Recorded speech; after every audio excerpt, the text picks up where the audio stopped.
One of these four-wheelers, a car that has been an important part of our lives for the past 3 to 4 decades, was and still is the famous Kia Pride. 프라이드 베타.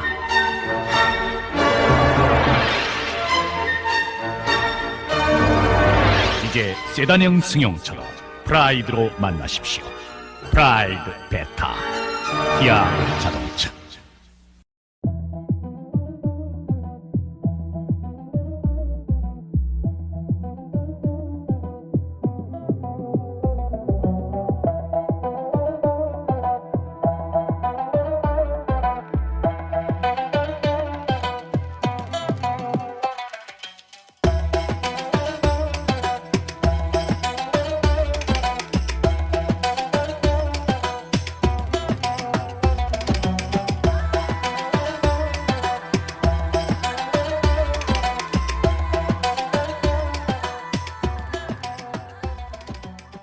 But their final shot at the Pride was something truly unexpected. I'm not sure if there was any feasibility study behind it or if one even existed, but somehow they decided to target the blue-collar part of society. And so around 2011, they introduced the Pride 151 pickup.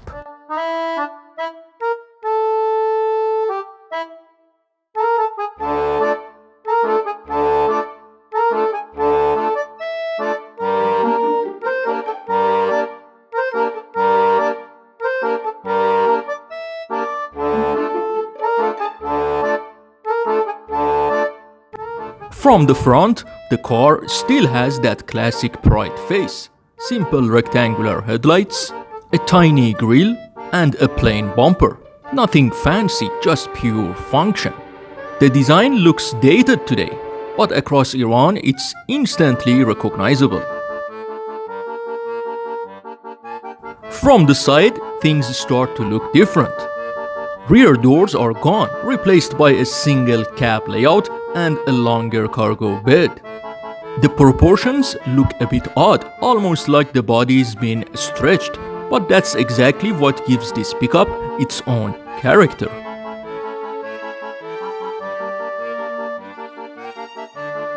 At the back, it's all about practicality. The taillights stand vertically on each corner, separated from the tailgate.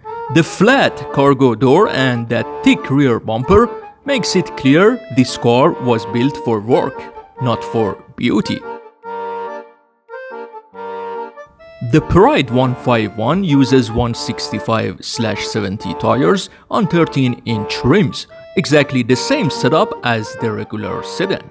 The maximum load the car can carry is around 460 kilograms, bringing the total allowable weight, including the car, passengers, and cargo, to about 1,510 kilograms.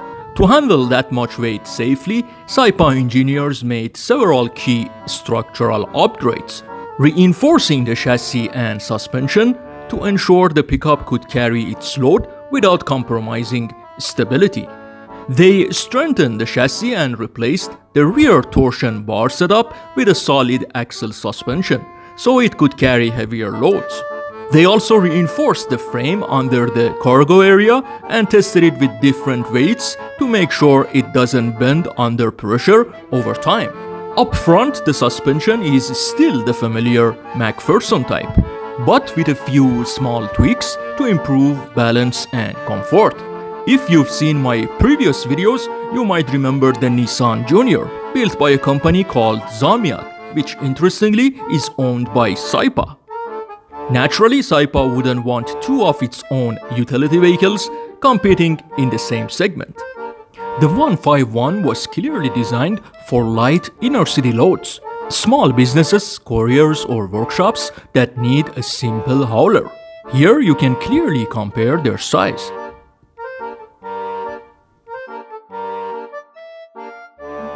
In episode 18, which was about IKCO Rana, we discussed a Tunisian company called Valis that sold Rana for a few years. Their Iranian cars were not limited to Rana. They also offered the hatchback version of the Iranian Pride as well as its pickup variant. It seems they were obsessed with changing the grills and rims of each car. Nowadays, the Chinese brands have captured and completely conquered that company.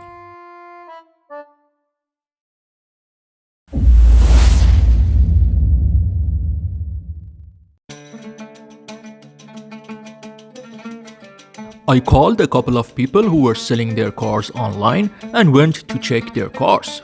Both cars were almost brand new. The engine of the Pride 151 is the same as the regular Pride, no difference there. It comes with a 1.3-liter engine, an upgraded version of Mazda's old B3 unit. It uses a multi-point fuel injection system which helps reduce fuel consumption. Owners often customize the rear compartment depending on their work. Some use a metal box, some an open bed, others a covered frame. The Saipa 151 is a product of Saipa's X100 platform.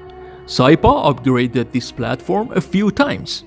Among the main structural changes are a reinforced firewall behind the engine and stronger side pillars and doors. When engineers removed the rear half of the passenger cabin to design the cargo area, they also added protective layers along the sides and rear of the bed. According to Saipa officials, this was the first Iranian-made pickup that could successfully pass both frontal and side crash tests. However, this is just a claim. Since a pickup carrying over 460 kg needs stronger stopping power than a small passenger car, Saipa engineers upgraded the discs, calipers, and brake booster to ensure safer braking. Over the years, Saipa kept updating the model, adding daytime running lights, multimedia screen, rear view camera, parking sensors, leather seats, electric mirror adjustment, and even liner for the cargo bed. Despite all these upgrades, Iran's standard organization, which sets 85 criteria for vehicle approval, demanded more improvements. Finally, this year, the latest version, called the 151GX, hit the roads. The latest updates include a redesigned front bumper and repositioned wipers to meet pedestrian safety standards, a light sensor or auto light system, seatbelt reminder sensors for both occupants, an ESC or stability control system, and finally switching from the cable throttle to electronically controlled throttle. As I expected, sitting behind the wheel isn't very comfortable. Space is tight and there is hardly any room to adjust your sitting distance from the steering wheel. It's even worse on the passenger side, where the spare tire sits directly behind the seat, taking away what little space there is. In the world of utility and commercial vehicles, rear-wheel drive is generally superior for carrying heavy loads. However, 151 is a front-wheel drive. So, how did Saipa engineers deal with that disadvantage? Their solution was to increase the torque delivered to the front wheels. They did this by changing the final gear ratio from 3.778 to 4.375. With that change, the 151 produces noticeably more torque and traction at the wheels, helping it pull heavier loads despite being front-wheel drive.